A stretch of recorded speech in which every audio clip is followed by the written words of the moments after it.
itishyuzwa 31 mwana dukurikira kuri Facebook na Twitter @umucyo_gov_rwa.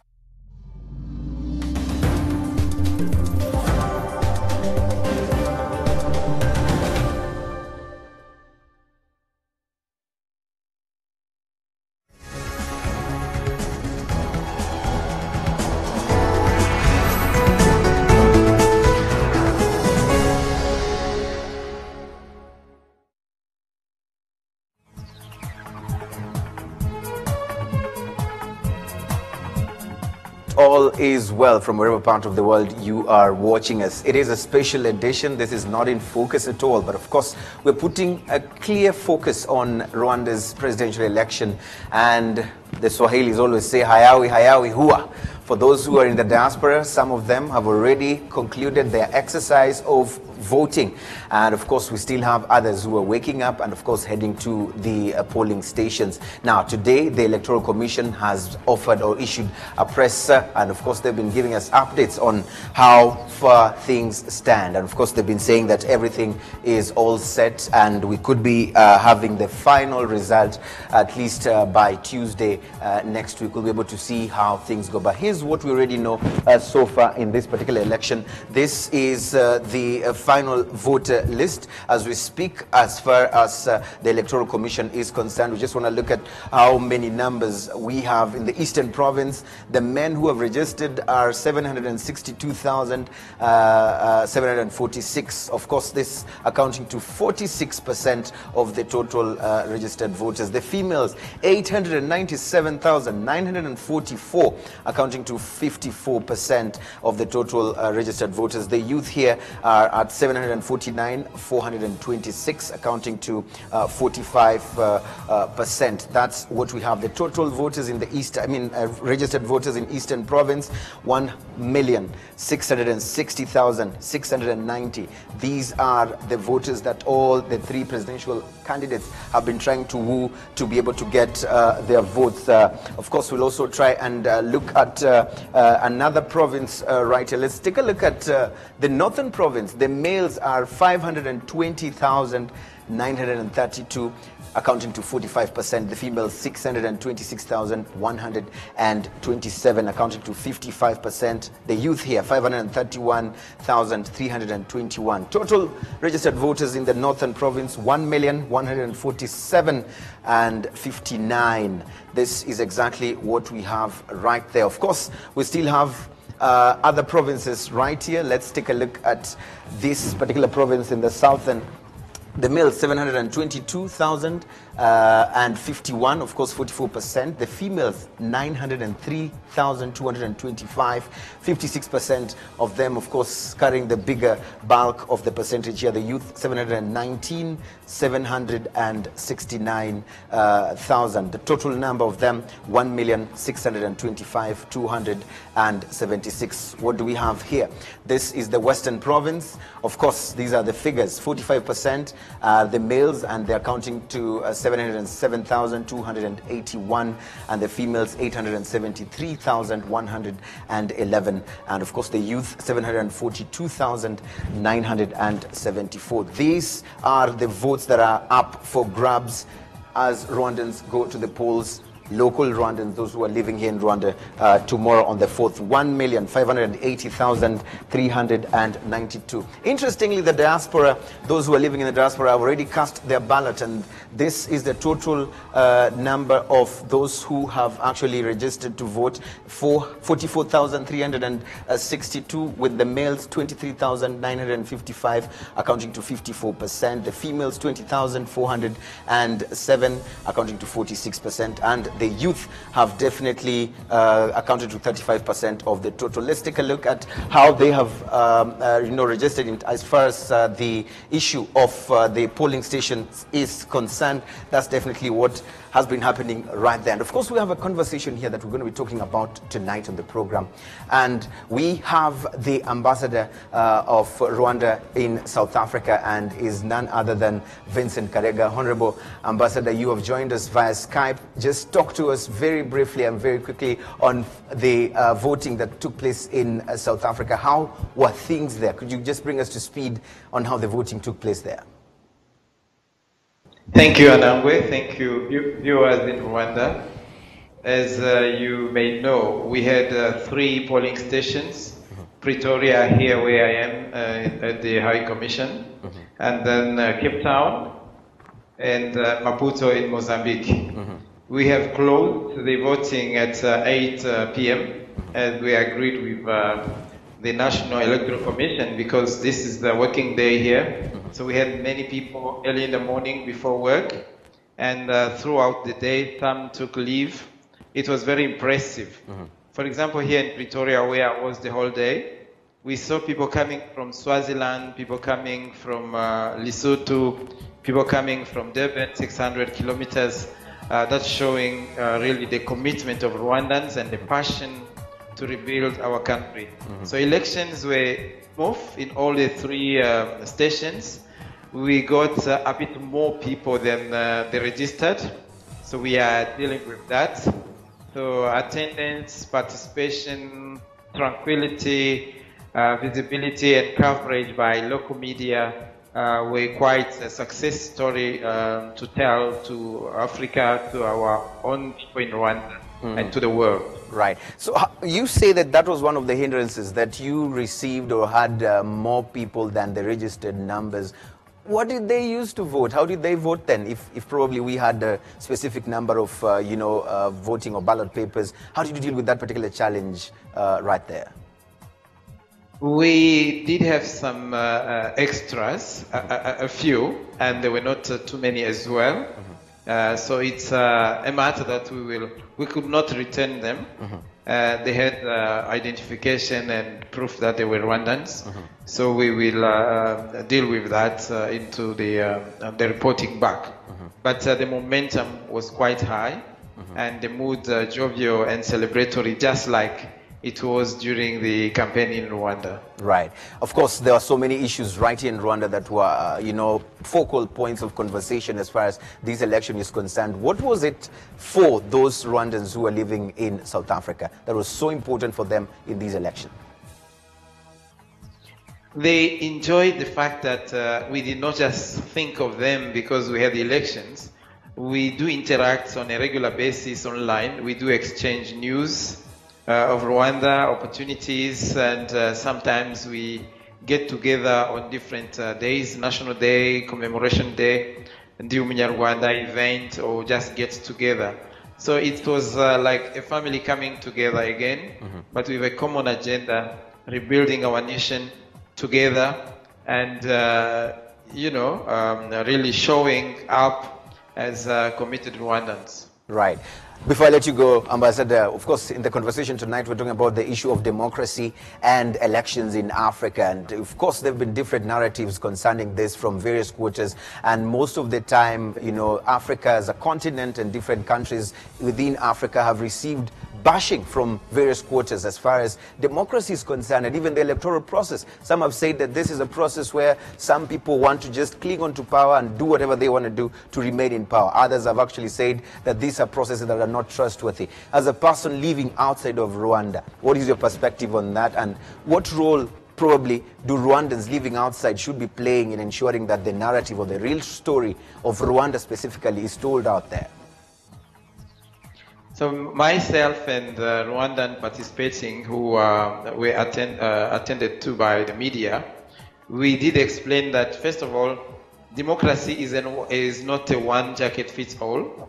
And as long as it is the wish and the will of the people, that's democracy. So in our case, first of all, we don't have a president who has been crying or forcing our constitution to open up for him. It was the people of Rwanda for explain reasons that he is coming from the third term. And we also explained that they don't seek confrontation among parties in Rwanda because that's what the constitution says. So we do build our democracy around consensus. Therefore, nobody should blame us for not confronting each other.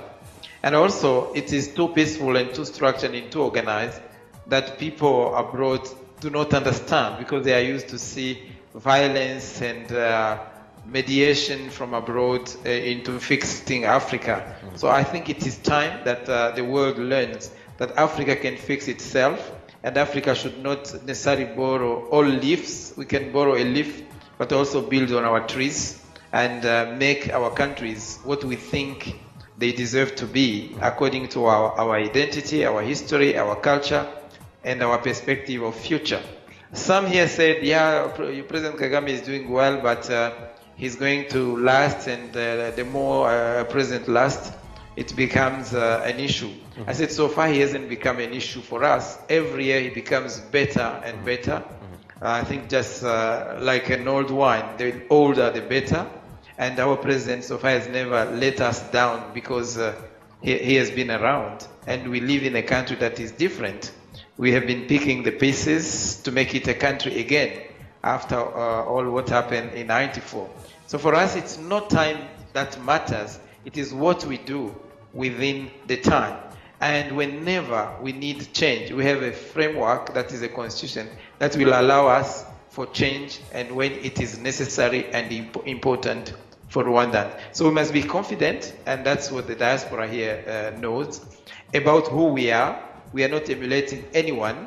As long as it works for us and we are happy with that, we are very happy and very proud of it. Right, so if it works for us, then that's most important. Thank you so much, Honorable Vincent Karega. Thank you for joining us live from Pretoria. Of course, we have a conversation here. We want to invite you to just stick around, probably 1 or 2 moments you'll be able to join us in. I'm at home. Thank you. Right. Take care and enjoy your elections tomorrow. Always Eugene R. Nangwe. Bye. Power to you. Thank you so much, sir. Let me now introduce my panelists right here. Of course, we have a very heated conversation, which I'm proper understanding from different perspectives. We have none other than Samson Kasumba from NBS TV Uganda. Thank you for joining us on the program. Certainly a pleasure, and I'm excited to be here and listen to thoughts and also give out and share mine, right, which may be very controversial to you. Brace yourselves. Ezekiel Kamwaga, editor, Raia Mwema. This is a newspaper in Tanzania. Thank you so much for joining us. Yes, thank you. And I would love to say Urako's Chane.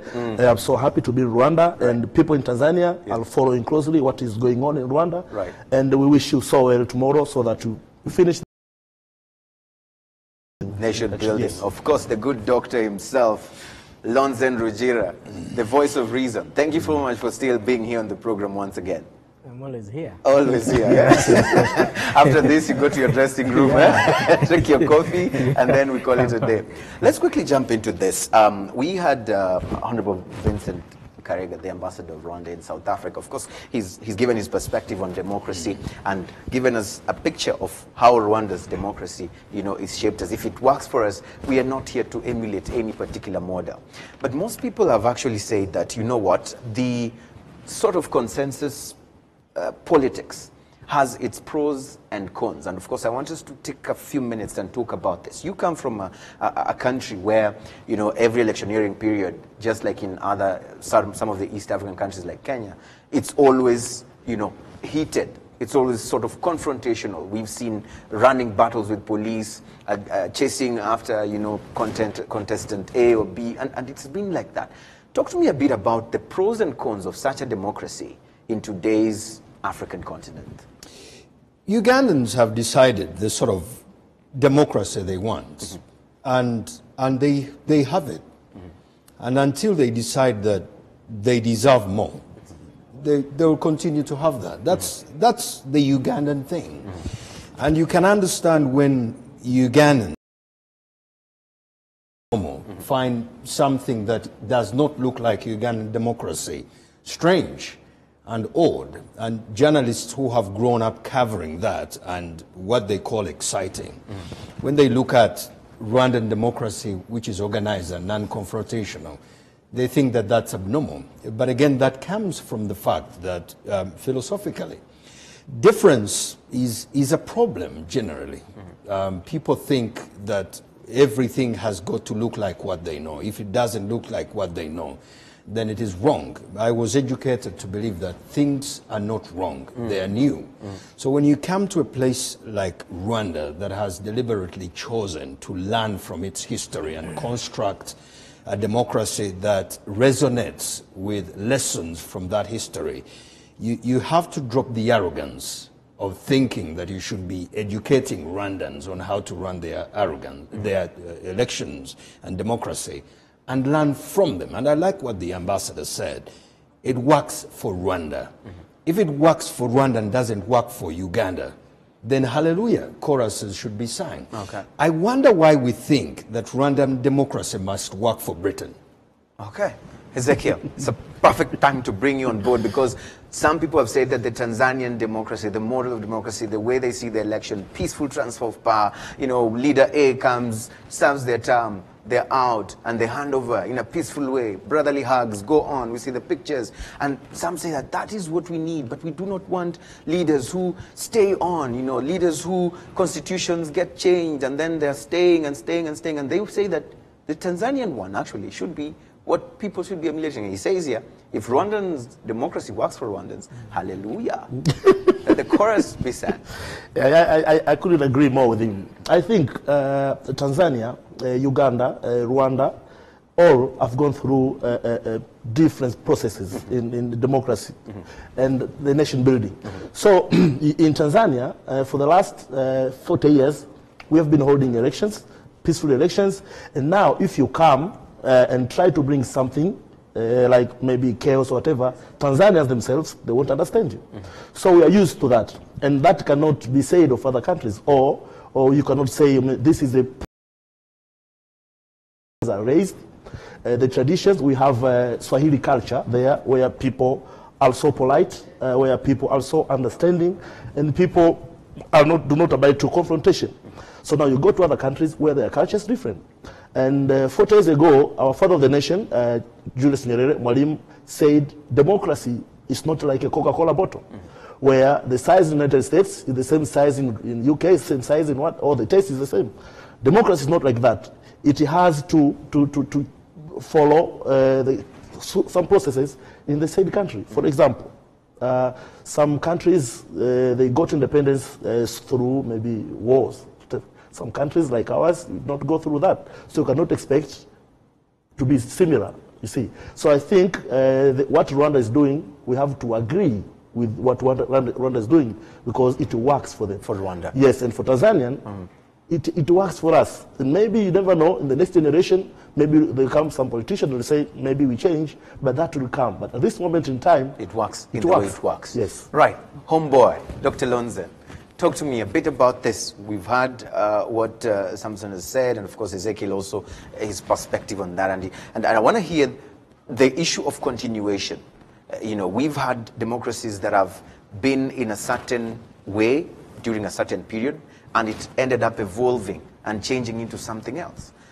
And some people have always sort of asked, will things remain the way they are? Are we going to see a situation where we'll have different or even that confrontational kind of politics in Rwanda, or things are going to stay wrong like this? Things have to evolve. It's like asking whether Anango will be the same when he's 50. Yes. He won't be the same. You'll have evolved into something that you may not even know what that something will be now. Now, I think Ambassador Karega said something very important that I think I want to begin with. He said that Rwandans are very confident about what they want. That is the problem. The confidence scares people. It scares outsiders.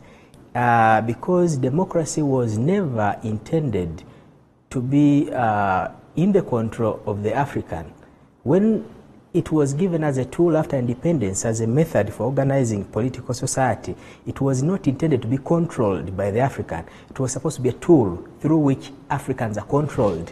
Now, Africans taking control over it, they're doing what they're not supposed to be doing. And that scares a lot of people. So when you see the confidence that the ambassador is talking about, and the conviction, and the kind of democracy that serves their interests, this is very, it messes up the expectation what democracy was intended to serve. We can begin with democracy, that is the political aspect. Even if we go into economics, you look at the economics that Africans inherited, whether it was intended to serve the needs of the African, you have questions there. We can go in every other aspect of socio management. Now, we are upsetting. Rwanda's behavior is upsetting that order, the expectations. It's because once you build something that is yours, then you can determine where you take it. But if it's someone else's, they tell you where to take it. And that is when you see all, because if other Africans learn from Rwanda and they build their own democracy that serves their needs, it's going to create a problem where the control over Africa has been lost. And it is very important that Africa remains controlled. So that is why Rwanda's election has been the most virulent in terms of the commentary that is being received. Kenya is having an election very soon. The Democratic Republic of Congo, Angola, Congo Brazzaville. Right? But somehow Rwanda is the most exciting for the international media. How come? Rwanda has no resources. Rwanda's economy is not even the top half of Africa. Why is it that Rwanda is so of interest? It is because Rwanda is breaking the rules and is creating threats that others may emulate. Rwanda is interesting, and of course you have flown all the way from the Pearl of Africa to come here. And of course, it would be important because sometimes it doesn't feel like the Pearl, to be honest. Kasumba, careful. Listen, I mean, he says Rwanda is interesting. I mean, when you look at all that, I mean, what is so interesting that would actually make foreign journalists to come and say, you know what, we want to follow this electoral process? While on the other end, some people, you know, even the European Union has actually said, there's nothing interesting here. I mean, it seems so obvious. We will not even send a team right there. What is so interesting with Rwanda's politics, the election, the democratic model that actually you feel attracts other people to come and see? I lived in Europe, unfortunately, for about 3 years. And one of the things you catch is discrimination and racism, and those who perpetuate it do not even apologize for it. You go places and they ask you, oh, how long have you been here? Oh, 6 months. Are you going to stay forever? Oh, do you have your kids as well? Are you guys going to go home? And they don't apologize for it. It's their culture. They feel they have a right to ask you all these ask these questions. I think we need to develop a right to ask questions when they ask us. You ask us who? Why should we be apologizing for being unique and sitting on shows and explaining why we are unique? Have you seen a show anywhere where Germans or Belgians explain why they do things their way to immigrants? Do they? Do these guys sit on shows and explain to immigrants why they do things their way? Why do we? So I think that's the problem. That's the problem. That we think we must explain to somebody else why we are unique. I think that's the essence of Ubudasa. Right. And I think that, I'll give you an illustration here. If you had and the 10 are all bent, and you put one that is not bent in that box, which one is the normal? You tell me. The majority? Which one is the normal? Because if the 9 that are bent would talk, they would find the one that is all right, abnormal, and ask it, what's wrong with it? And the same would apply with now, the other in the context of such a world, people asking Rwanda, what's wrong with you? But Rwanda is the proper bottle. And why should it apologize for not looking like the many? Right. But the challenge here, Ezekiel, Lonzen, and of course Kasumba, is people say that, you know what, you cannot bite the finger that feeds you. We are still dependent on the donors. We are still, you know, in most of the African countries, you will find that the questioning that you say we need to also sit and also question them, you find that they cannot actually question, because if you question today, you hear another press release is out that we've cut your budget for education. And then on the other hand, you're here saying that my people really need education.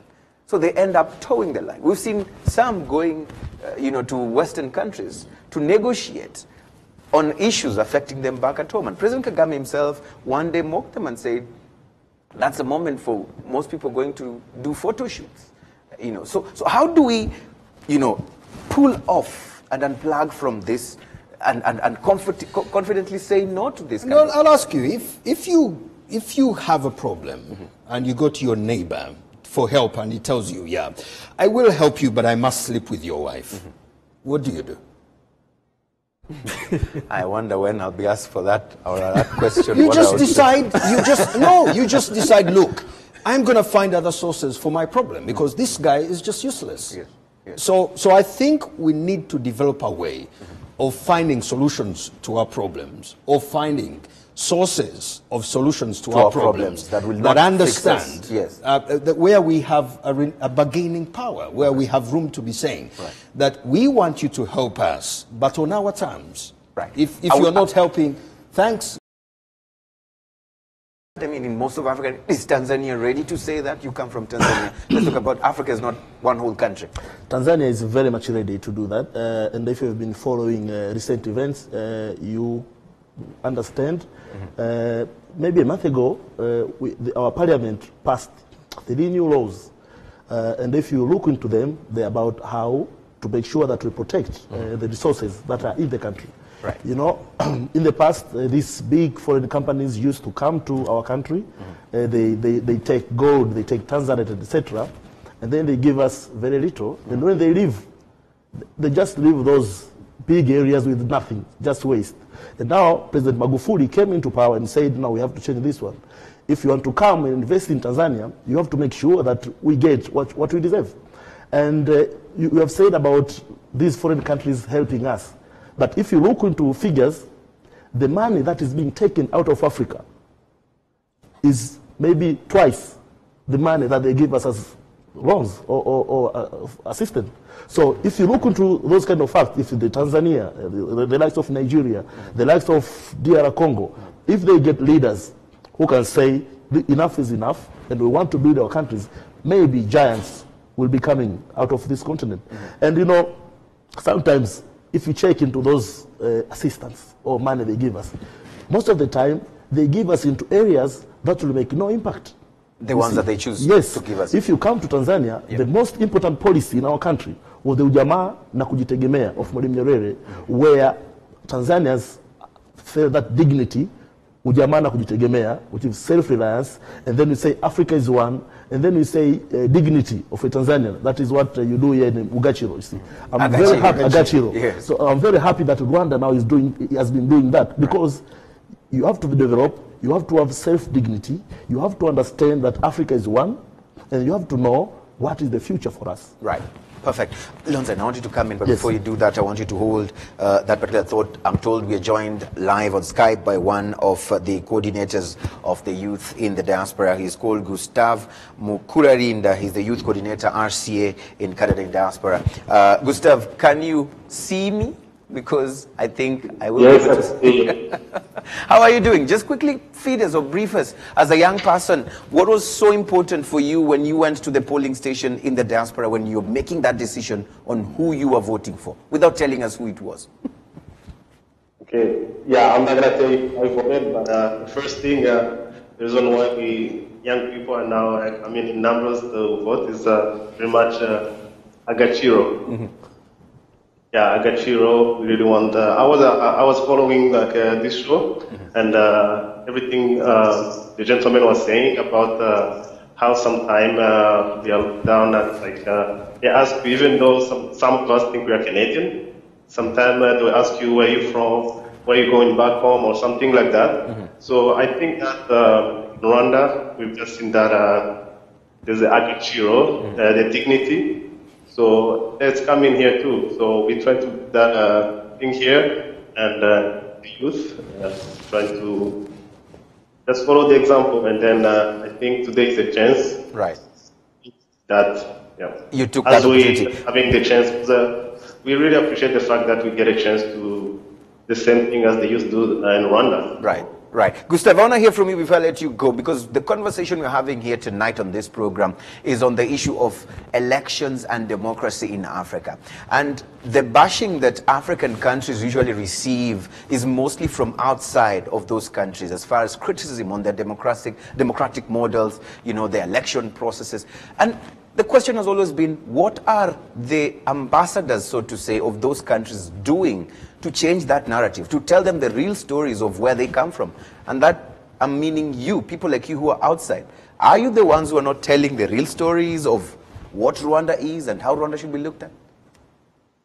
To be honest, we try to tell the stories the way, I mean, we do everything we can to tell the real stories. But here, I would say, even the democracy itself, right?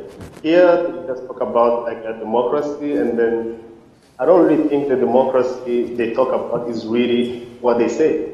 Because even when you look here, it's not really as clear as they say it is, right?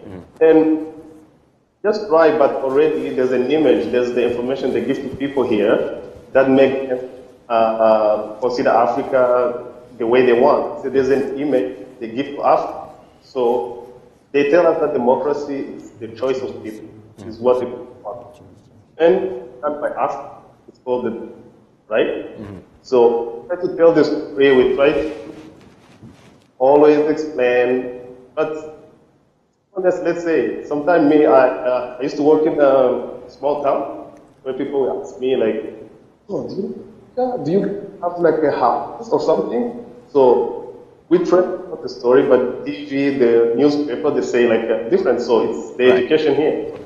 So you try, you do try your best to actually tell this story. Of course, thank you so much, Gustav, for joining us, and good luck in your endeavors today, okay? Thank you. Yes, good. Yeah, I wanted to say something very brief, coming from what Gustav has said. I mean, I think Lozen will resonate with this. I think part of the problem is the fact that when we go out there, we paint our countries and our democracies in such bad light because we want to change citizenship. I have seen Africans tell horrible stories about their countries so because, that they can be able to because they want to become an international citizen here and there. Now, when they look at you telling those stories, how are they going to respect your nations? And then we go out there and stay and overstay. So if your nation is working, why are you still here, they ask. Once we start to be excited, Agachiro, about our countries and coming back here and having our best brains serving these nations, then we're going to be respected. I have seen persons with PhDs sweeping somebody's street. How are they going to respect you when you study a PhD and will do everything to stay, even including sweeping a street with a PhD? They'll tell you there are no jobs, and they'll tell you the unemployment rate is too high where we come from. We need something to eat. This is what they'll say. Well, then if you're going to make those stories, don't expect them to respect your democracy. Okay. Lonzan, you are going to tell me something about this, and of course, he brings a very important issue that probably we could be pointing fingers on the wrong direction, the same way we usually do like this, and then one finger is pointing at them, but the other three are actually pointing at you. That we could be the problem. When we go out there, today the diaspora, people have been voting, the Rwandans living in diaspora, but the question is, how many of them take their time to actually tell the real narrative of what Rwanda is, beyond what the international community thinks about this country? Do you feel that the buck actually stops with them as well? Well, the ordinary person is caught in circumstances that they may not have full control over. Now, the specific question that you were talking about before, about the situation of aid, foreign assistance that Africa finds itself in, Africa will never gain respectability as long as it is not addressing some of the basic things it must do. It must find a way to feed its people. It must find a way to get off its knees. I've written about this. Africa will not be respected until it does that. Now, that is the one end where Africa goes to Europe and America seeking respectability, but bring a ball. There is the other end of an absence, emptiness, a moral emptiness on the part of America and Europe, where you feed somebody, but you remind them that, remember, I fed you, so why don't you wash my pants? You understand? That is a moral emptiness. So there's no, one suffers an indignity as a result of the challenges they find themselves, but the other one who is helping also suffers a moral emptiness by not having the humility necessary to transact in a much more humane interaction. Mm-hmm. Yeah. So is there hope then? I'm getting there. That is the second point. Mm-hmm. The second point is that those who give aid need to give aid because they use aid as soft power to control. So they can tell you how your democracy works and how they want it. So they need to give you the aid so that they can control you. Now, so aid is a form of soft power that needs to be given. Because if aid is not given, they have to control in other ways, and that is military. So the choice is either to attack you militarily or to give you aid and control you indirectly.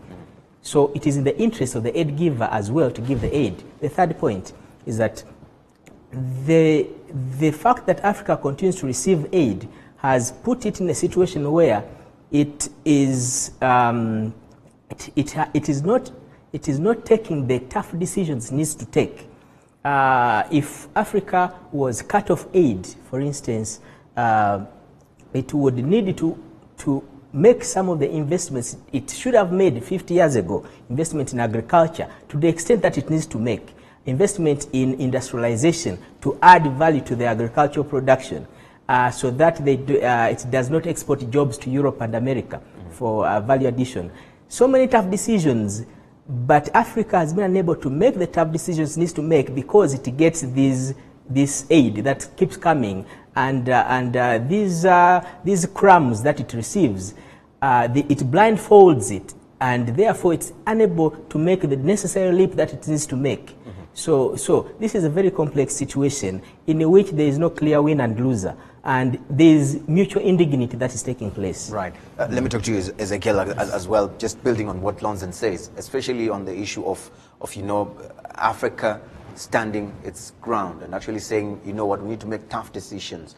And I wonder here when I sit here and I say, should we wait for them to say we are going to cut aid on this end for us to start making those tough decisions? What's the role of our leaders in actually taking us to the right direction in this? Because at the end of the day, they're the ones who are actually signing these deals, taking these resources you spoke about. Yes. How do we deal with this? I think one of the major problems of the first African leaders after independence in the 60s, where we had leaders who were very much politicians. They did not know, they didn't have a clue on what to do to make sure that our countries are stable economically. So our leaders were always thinking about, politics. Now, I'm very happy that our continent, in the last 10 years, there have been some leaders who are not politicians in the words of politicians, like Paul Kagame. Yes. We have Magufuli in Tanzania. Yes. There is Haile Mariam Desalegn in Ethiopia, and there is Macky Sall in Senegal. These are... Is that all? No, some of them. Those are the examples of leaders who are not really political, but they are leaders who want things to be done. Yes. And this is a good start, because sometimes you have leaders, we had, for example, there was this leader in Bokassa, of South African Republic, and Charles de Gaulle died, and he went to the grave of Charles de Gaulle and slept and wept, saying, "Father, Father." So the idea was to be polite to the Westerners. And we had those kind of leaders, but now I'm happy, things are changing, and we have leaders who are now showing us that it can be done. In Tanzania, we have Magufuli, who keep on saying, if you remember, if you heard last week, he was saying, now we are going to build industries so that clothes from cotton. And they said, in the past, these Europeans or Americans used to bring us these second-hand clothes. So now we are going to build enough industries to make sure that we make enough clothes, we use the clothes, and then we'll sell the second clothes to the United States and Europe. Yes. So this is the mentality that we want. We want leaders who look into their eyes. Yesterday I was at the campaign rally of RPF, and President Kagame said, you know what, with you, I can go to any war. And I'm going to do this my way, you see, in our way. We want, and you look into the leader and you see that Right. We lack those kind of leaders in the past, and I'm happy for that now tides are turning. Right. When we talk of lack those leaders in the past and tides are turning, Kasumba, we have more than 50 countries that make the continent of Africa. And only a handful will not be able to fight this war of telling those who actually want to change the narrative of the continent or the individual countries. There's need for that always much talked about African unity. But how do we move from, the talk, the slogan, Africa Unite, to actually actualizing it and making it a reality? How? Is this something that can really work? Everybody, in a sense, is committed. The only difference is what they are committed to. And you tell one's commitment from the things they do. You tell what a tree is by the fruit it gives, not the fruit it talks about giving or the fruit it wishes it could give.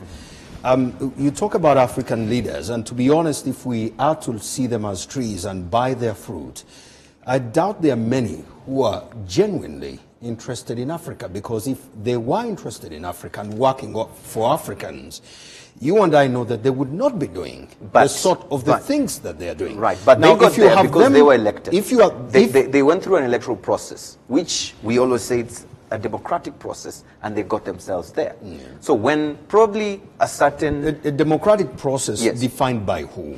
Right, but elections, they didn't put themselves there. Who gave us that democracy? But why did we accept it? It's a great concept. Why did we accept it? If they're turning their backs around and they're now doing things against us, then how do we deal with the issue? They won an election that has been defined as democracy by a white man that we claim to be fighting. I think it's about time we sat down and defined African democracy and what it looks like. I think you've been talking about journalism. We keep saying we want African journalism, but educated by white concepts and principles. So first of all, have journalism made in Africa, where you are writing African journalism for Africa.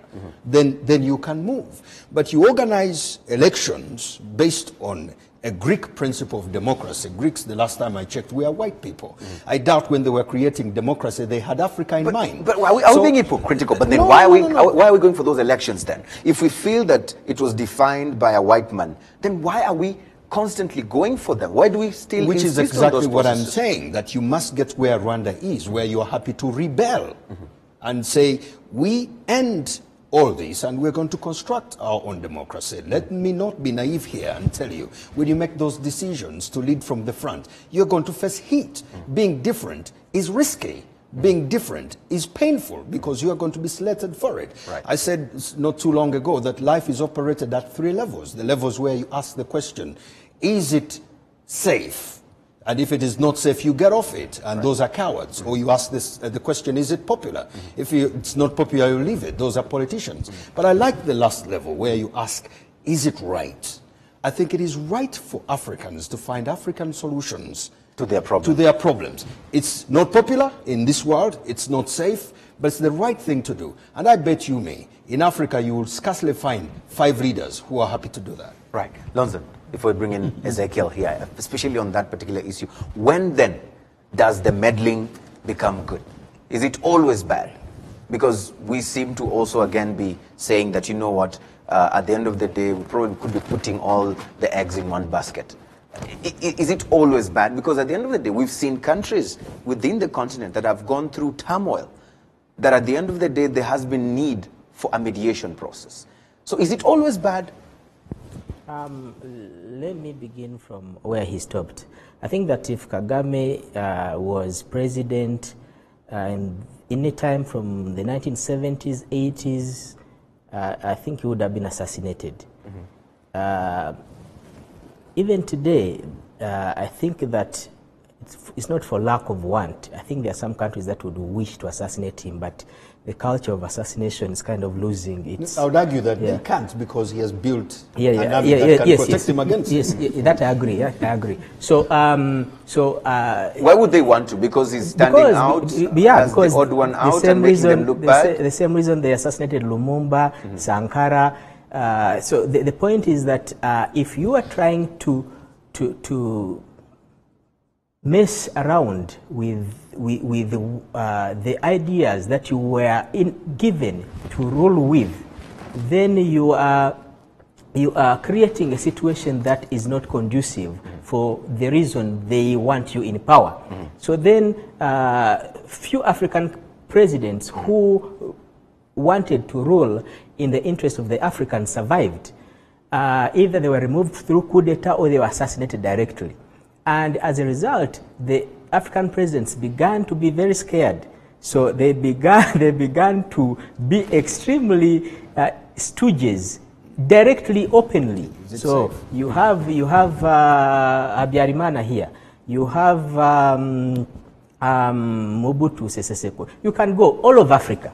So they wanted to protect their own lives to serve foreign interests. And that is the situation we have had for African leadership.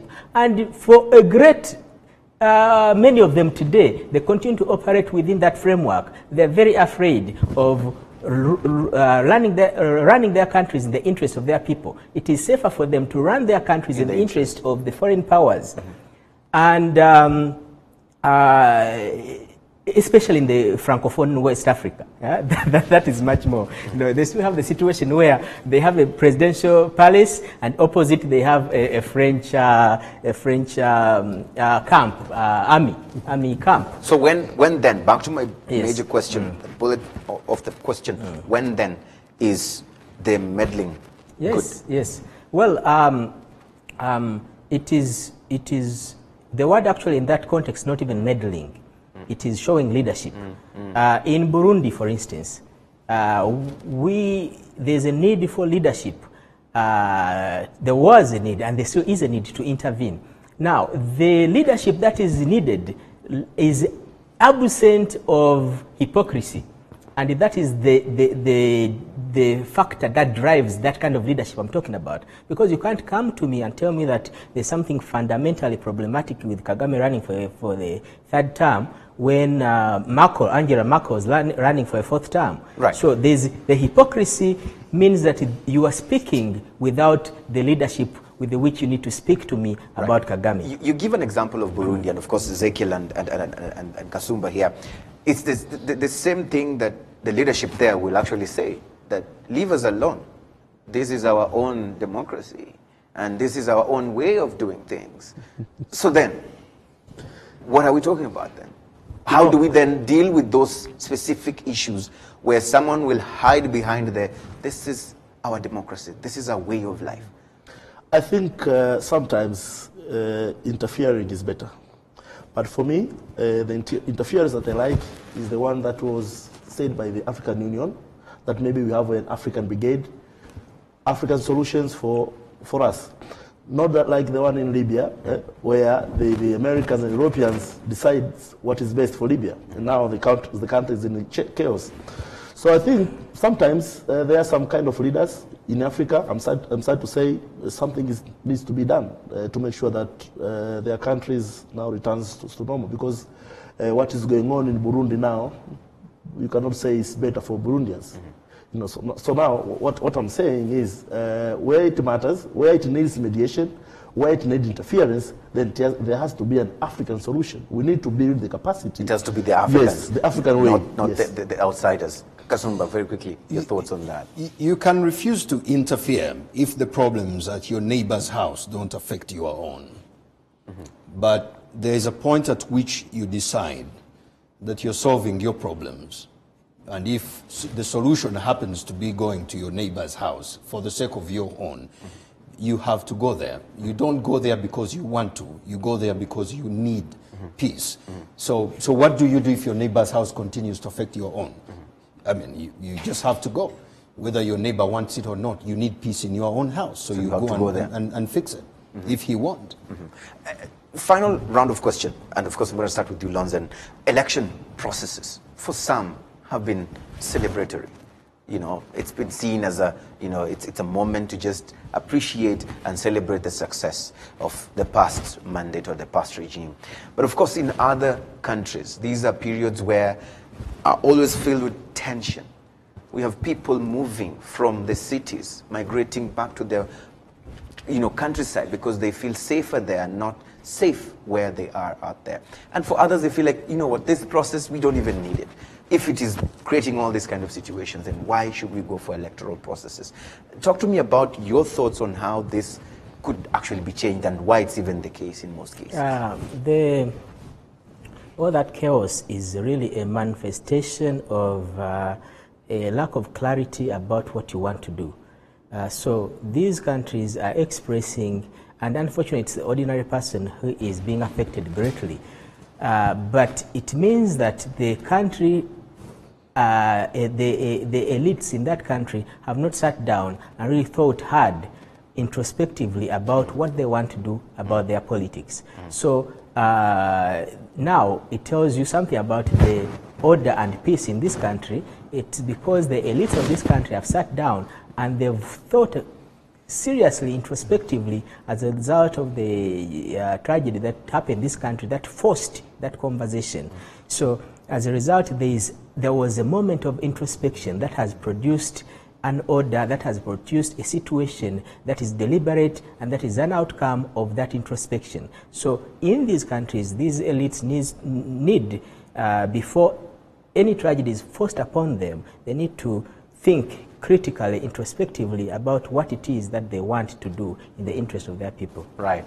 Ezekiel, in closing, definitely, just picking up from what Lonzen says, of course, with the Rwandan perspective, we're talking about the Rwandan election, and of course we've seen the writings that have been written by foreign media. The Economist has been all out there trying to write pieces about the electoral process and the person of President Paul Kagame.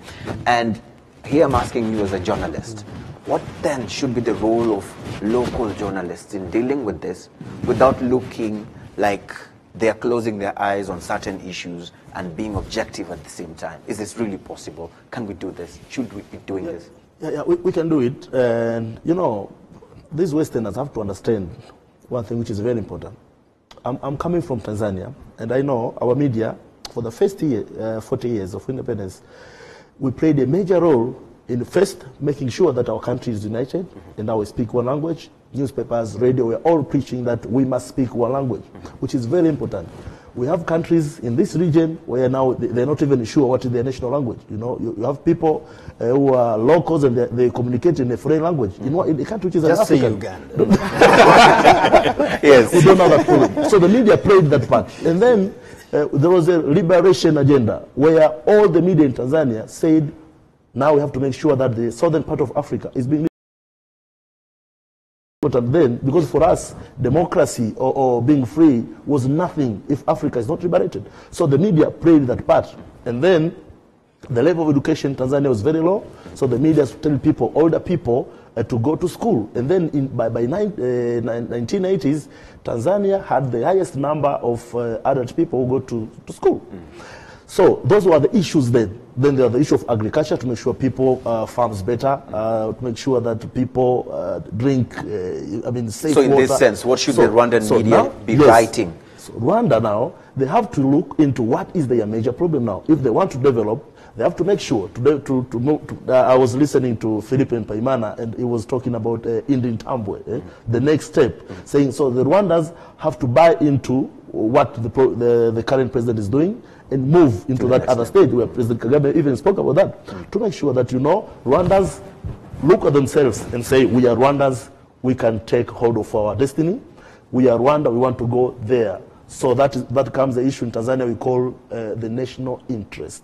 So the media have got to think or to form the national interest and to make sure that they stand with that, the national interest. Right, perfect. Kasumba, in your own opinion, should it be the work of Rwandan media to actually start writing rebuttals on this, negative, commentaries that have been coming in? Is it their job? Should it be their business? Well, of course, my professor used to say that the person that determines the quantity and quality of your dinner table will determine the quantity and quality of what comes out of your mouth. The sort of things that I am suggesting are very risky financially, because you know that he who pays the piper chooses the tune. So if you're paid by an international station, they will determine what you write about your country, as long as you want their paycheck. So and again, we also suffer for the very fact that the average age of the journalist is dropping on this continent. Same problem again, which you're asking about politics, that I think to fix our politics, first of all, we must choose that politicians are paid poorly. Then we will know who is going to politics for service and who is going there because there's a huge paycheck. But as far as our media is concerned, I think one of the things I've chosen as an individual is go to school, get educated, and then I decide what I want to tell a story about. I have refused to accept that bias is a bad thing. It is a good thing, especially if you are biased towards the truth and towards values that matter to my society. There are stories I don't tell. There are people I will never interview because they don't espouse the values I believe in. I am a journalist, yes, but I am objective to the point that I let my audience know what they should know, and I will protect them from what they mustn't know. Someone would say you're self-censoring. You're actually denying them the information they need to know because of what you want, what you feel is good for you. My station manager has a number of employees, so he can find other people to carry on that. To carry on those interviews. Thank you so much, gentlemen. Of course, I'm told we have to actually pack and go, but before we go, let's just quickly read some of the tweets that have been coming through. Of course, we have one from Fiona Mbabazi who says, "It's time Africa wrote its own story on democracy, wrote our own models. We should be proud of Africa and being Africans." Of course, also one more here saying that people should not be hypocrites because it's Africa. Olivier says, "For the last 50 years, many African countries failed to develop. Who's wrong? A self-assessment should prevail." Thank you so much for those particular tweets. It's a conversation that keeps going on, of course, during this electioneering period. And we want to just let you know that you should be tuned to Rwanda TV because we'll be giving you up-to-the-speed updates as they happen throughout the day, and of course post-election analysis on the electoral process and what will be ahead of the president-elect on the 4th. These and more right here on the program. Of course, I forgot to tell you when we started that my name as always is Eugene Anangwe. Goodbye for now.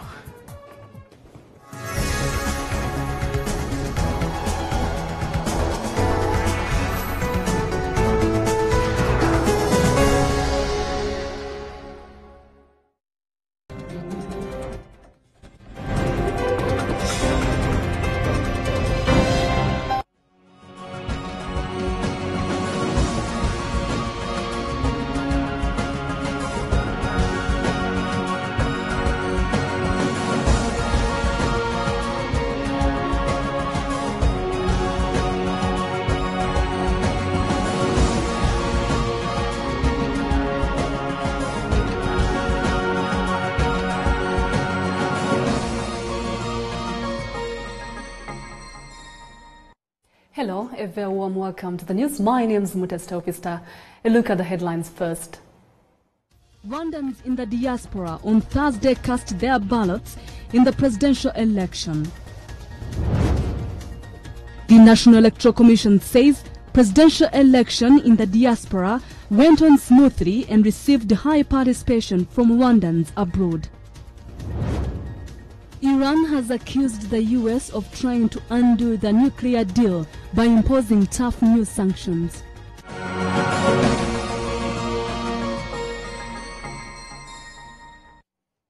Thanks for your time. Rwandans in the diaspora on Thursday went to the polls to vote in this year's presidential election. Via Skype, we were able to speak to some of them as the voting progressed to ask them how the process was going. Polling stations were placed at strategic locations around the world, in major cities like Tokyo, Beijing and Seoul in Asia, with Rwandans in other countries like India and Turkey also casting their votes. On the European continent, we were able to speak to Victoria Nyinawumuntu, a Rwandan living in Finland, as the voting progressed. Abamaze gutora baragera muri 50%. Yeah. Up to 50% have voted and more are coming. They get here, cast their votes and then go about their daily business. Let me show you some of the people who have come to vote while we are talking right now. They are relatives and that is why they are greeting each other in that manner. This is our voting booth. We have more people here that have already cast their votes. They are drinking some coffee.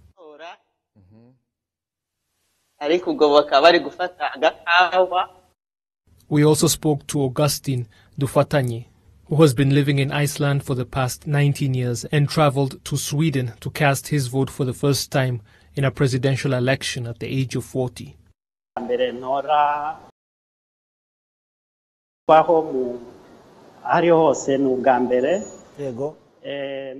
This is my first time voting in a presidential. Therefore, very happy to take part in this democratic process that gives us the right to choose who we want to lead us. I am happy to give a person a mandate after he had asked to serve in that capacity, and it is important to me. I believe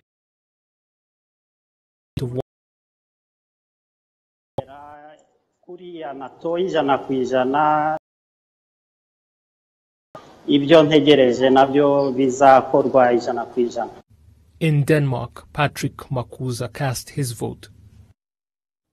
The youth too came to vote so that they can play their part and participate in this process, which is proper.